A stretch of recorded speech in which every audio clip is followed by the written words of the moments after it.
Hello दोस्तों, welcome back. आज की इस वीडियो में मैं आपको बताऊंगा कि एनजीएक्स ट्रांसलेट का यूज कैसे किया जाता है। एनजीएक्स ट्रांसलेट का यूज बेसिकली हम उस केस में करते हैं जब हमें अपनी एप्लीकेशन को कई लैंग्वेज में कन्वर्ट करना पड़ता है। जैसे कि अभी आपके सामने पेज दिख रहा है, इसके अंदर यूजर नेम है और पासवर्ड है। अगर मुझे इस पेज को मल्टीपल लैंग्वेजेस में चेंज करना है तो हम एनजीएक्स ट्रांसलेट का यूज करते हैं। तो उसके लिए क्या स्टेप्स होते हैं वो मैं आपको बताता हूँ। तो इसके लिए हमें सबसे पहले एक लाइब्रेरी इंस्टॉल करनी होती है।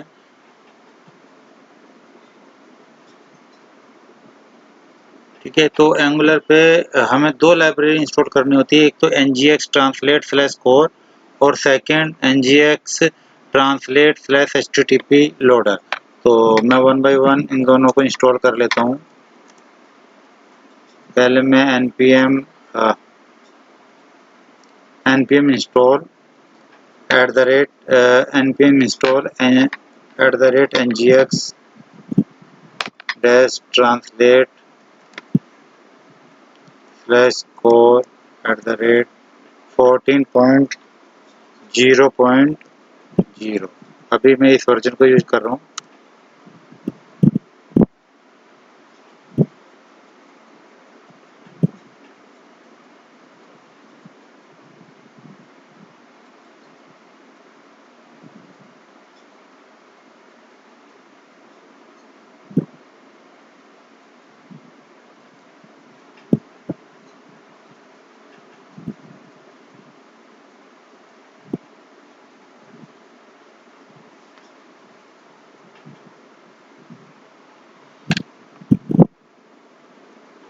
ठीक है, तो ये हमारी डिपेंडेंसी ऐड हो गई है।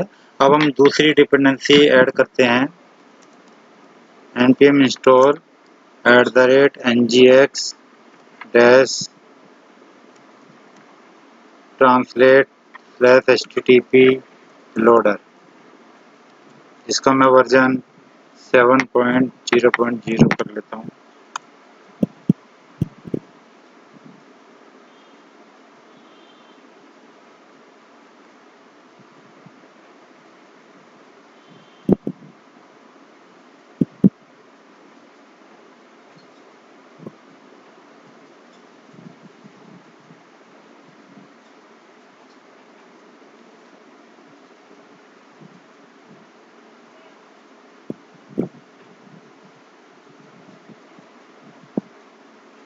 ठीक है, तो ये हमारी डिपेंडेंसी भी ऐड हो गई है। अगर हमें चेक करना है तो हम यहाँ पर package.json के अंदर जाकर चेक कर सकते हैं।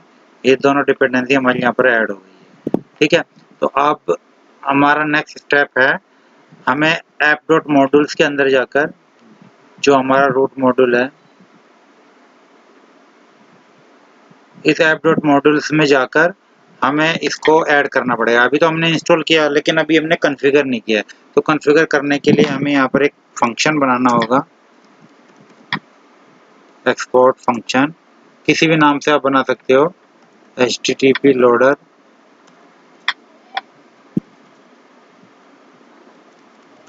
मैं http loader फैक्ट्री के नाम से बना लेता हूँ। इसमें पैरामीटर पास होगा एक http, जो कि http क्लाइंट का होगा। ठीक है, और ये रिटर्न करेगा ट्रांसलेट http loader।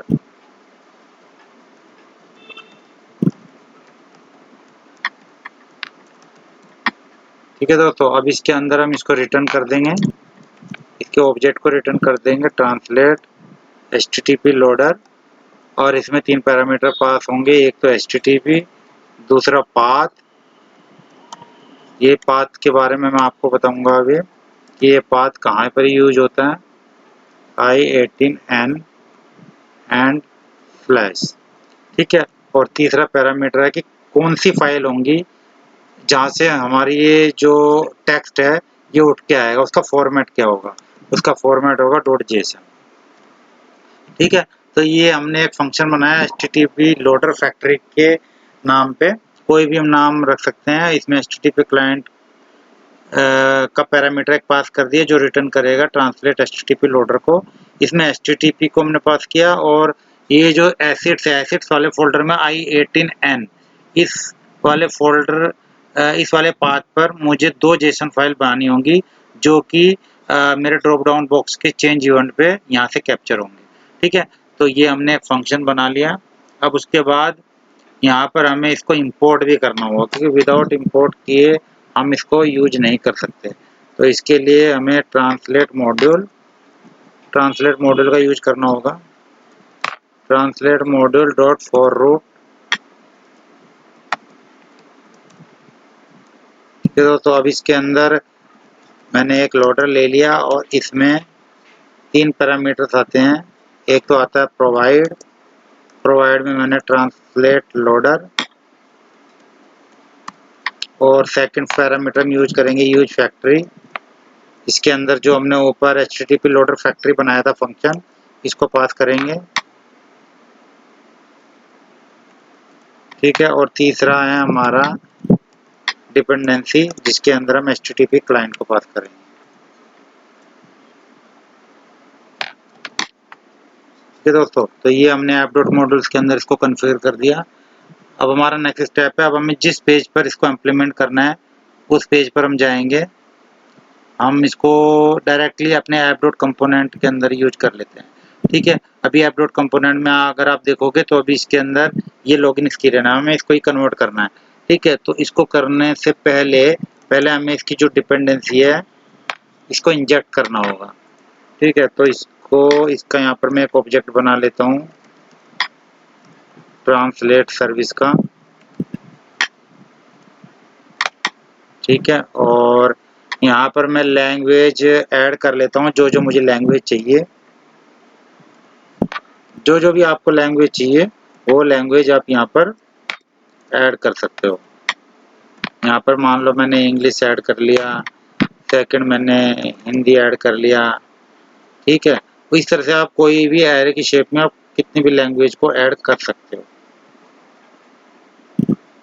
ओके, उसके बाद जब आपका ये पेज होएगा तो उस टाइम पे बाय डिफ़ॉल्ट कौन सी लैंग्वेज रहेगी। ठीक है, तो वो भी हम यहाँ पर आप सेट करते हो, सेट डिफ़ॉल्ट लैंग्वेज। ठीक है, सेट डिफ़ॉल्ट लैंग्वेज मैंने इंग्लिश सेट कर दिया। ठीक है, अब इसके अंदर मैं एक फंक्शन भी बनाऊंगा। ये वो फंक्शन क्या करेगा कि HTML के अंदर मैं सबसे पहले मैं फंक्शन बाद में बनाता हूँ, पहले मैं यहाँ पर एक ड्रॉप डाउन बॉक्स बना लेता हूँ। ठीक है दोस्तों, यहाँ पर मैंने एक ड्रॉप डाउन बॉक्स बनाया जिसके अंदर वो पूछेगा कि सिलेक्ट लैंग्वेज। ठीक है, और यहाँ पर मैंने एक टैग ले लिया सिलेक्ट वाला। ठीक है, और उसके अंदर मैंने एक इसकी आईडी मेंशन कर दी सिलेक्टेड लैंग। ठीक है, और इसके अंदर एक इवेंट भी मैंने ऐड कर दिया। वो इवेंट क्या करेगा कि जब भी मैं इसको चेंज करूंगा, ठीक है, तो इसके चेंज करने पे ये वाला फंक्शन कॉल होगा जो मैं अभी TS फाइल के अंदर बनाऊंगा। स्विच लैंग करके मैंने एक फंक्शन बना दिया और यहाँ पर जो इसकी वैल्यू है ये मैं यहाँ पर पास कर दूँ। ठीक है दोस्तों, तो ये मैंने पास कर दिया, इसको मैंने यहाँ बंद कर दिया। अब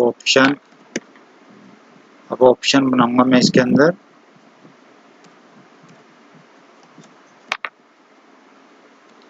अब इस ऑप्शन के अंदर क्या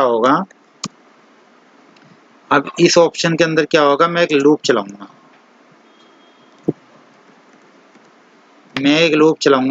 किसका, जो भी मेरी ट्रांसलेट की जितनी भी लैंग्वेज आ गई उनका एक लूप चलाऊंगा LANGUAGE। ठीक है, of translate dot gate language. ठीक है, ये अपने आप मेथड आया था क्योंकि हमने इसको इंपोर्ट किया हुआ है इसलिए।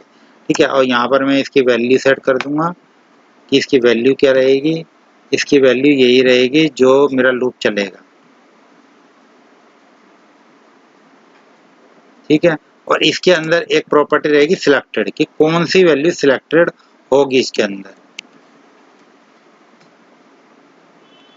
ठीक है, और इसके अंदर मैं कंपैरिजन करूंगा कि जो ये लैंग्वेज है, ये वाली जो लैंग्वेज है इसको कंपैरिजन करूंगा इसको मैं नेक्स्ट लाइन में कर लेता हूँ। ठीक है, इसके अंदर मैं चेक करूंगा जो ट्रांसलेट की जो करंट है, करंट लैंग्वेज है, क्या ये इस लैंग्वेज की इक्वल होगी। Translate dot current language. ठीक है दोस्तों, तो ये मैंने कर दिया और यहाँ पर मैं इसको प्रिंट कर दूंगा।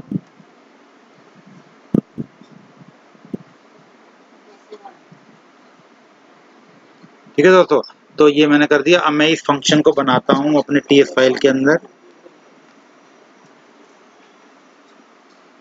ठीक है, अब मैं इसको यहाँ पर मैंने बना दिया और यहाँ पर मैंने लैंग्वेज को सेट कर लिया, कोई भी लैंग्वेज को सेट कर लिया जो कि स्ट्रिंग में होगा, और यहाँ पर मैंने इसको स्विच कर दिया। ठीक है, मैं इसको this dot translate dot use और लैंग्वेज। ठीक है, तो ये मैंने एक फंक्शन बना दिया जहाँ से जब आप इस ड्रॉप डाउन की वैल्यू को चेंज करोगे, ठीक है, तो उसकी जो लैंग्वेज है वो यहाँ पर पास हो जाएगी, और यहाँ से पास होने के बाद ये इस लैंग्वेज को यूज करेगा। ठीक है, और ये बाय डिफॉल्ट लैंग्वेज को सेट करने के लिए यहाँ पर आप मल्टीपल लैंग्वेज को डाल सकते हैं। ये सारी की सारी लैंग्वेज जो है ड्रॉप डाउन बॉक्स में आ जाएगी यहाँ पर। ठीक है, तो अभी हम देखते हैं, ठीक है, कि क्या होता है। अभी इस टाइम पे भी कुछ नहीं होगा, अभी एरर आएगा, क्योंकि ये देखो ये जो स्विच लैंग्वेज है ये इसको भी मिल नहीं रहा है, शायद स्पेलिंग गलती हो गई होगी। ठीक है,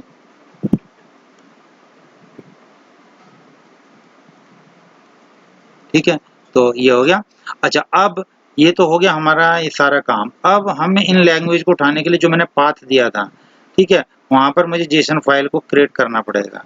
तो ये पाथ दिया था मैंने एसेट्स के अंदर, और एसेट्स में उसी नाम का ही एक फोल्डर बना लेते हैं i18n करके। ठीक है, और इसके अंदर दो फाइल बना लेता हूँ मैं, एक इंग्लिश के लिए और दूसरी बना लेता हूँ हिंदी के लिए। ठीक है, अब इंग्लिश के लिए यहाँ पर मुझे की वैल्यू पेयर में डालनी होती है वैल्यू। ठीक है, तो यहाँ पर मैंने कुछ भी दे देता हूँ, यानी कि माई ऐप, कुछ भी डाल सकते हैं। मतलब मुझे की बनानी है, और उस की के अंदर मैं मल्टीपल अपने वो बना सकता हूँ जो भी, जैसे मान लीजिए मुझे लॉगिन का बनाना है। ठीक है, तो लॉगिन का बनाना है, और इंग्लिश के केस में मुझे क्या शो होना चाहिए, एंटर लॉगिन नेम। ओके, और पासवर्ड के केस में मुझे क्या मिलना चाहिए,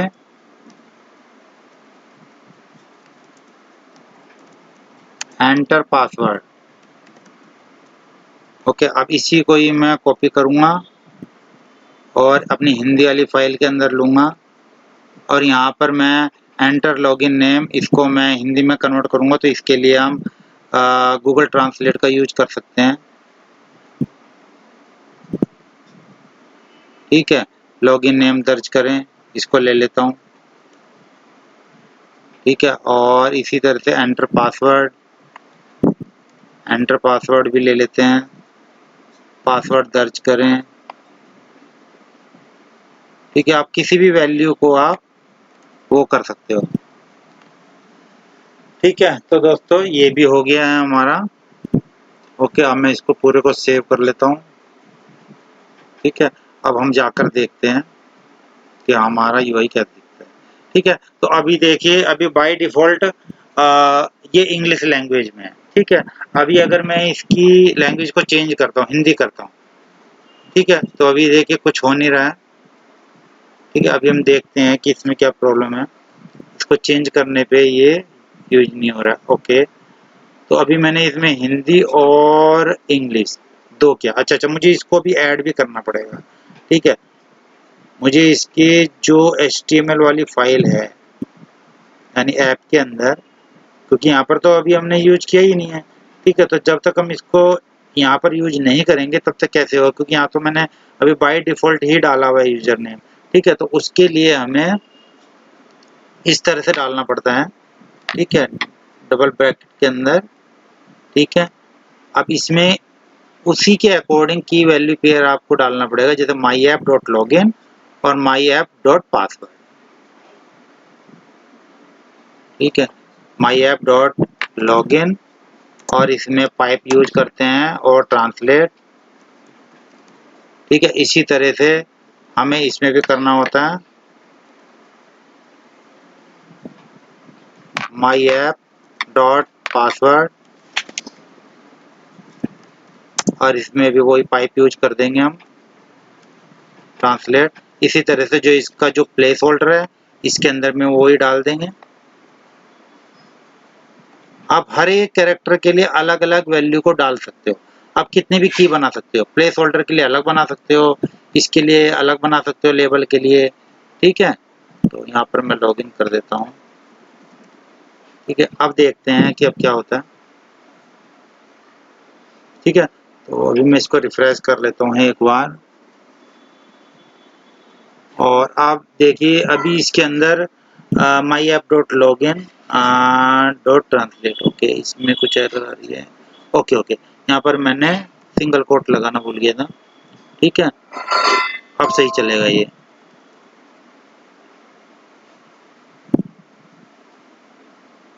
myapp.translate, ओके। ये सिंगल कोट मुझे याद है, ठीक है। ये सिंगल कोट सिर्फ यहाँ से लेके यहाँ तक ही लगेगा, ठीक है। तो अब ये आ गया, अभी बाय डिफ़ॉल्ट ये इंग्लिश में आ रहा है। अब अगर ऊपर ड्रॉप डाउन से अगर मैं चेंज करता हूँ कि मुझे हिंदी में चाहिए टेक्स्ट, तो ये हिंदी में आ जाएगा, अगर मुझे इंग्लिश में चाहिए तो इंग्लिश में आ जाएगा। इस तरह से आप जो भी लैंग्वेज आप चाहते हो कि चाइनीज या जापानीज जो भी लैंग्वेज चाहिए, तो हर लैंग्वेज के बेस पे आप सिलेक्ट करोगे, ठीक है, और उसके बेस पे ये टेक्स्ट चेंज हो जाएगा। बस आपको ये वाली फाइल, जेसन वाली फाइल इनके अंदर डालनी होगी, ठीक है। बार बार आपको कॉन्फ़िगर करने की ज़रूरत नहीं है, ओके। तो अगर आपको मेरी वीडियो पसंद आई हो तो प्लीज़ शेयर कीजिए और सब्सक्राइब कीजिए, ओके। तो अगली वीडियो में मैं आपको बताऊंगा कि लेजी लोडिंग का यूज कैसे करते हैं। तो thank you watch my video.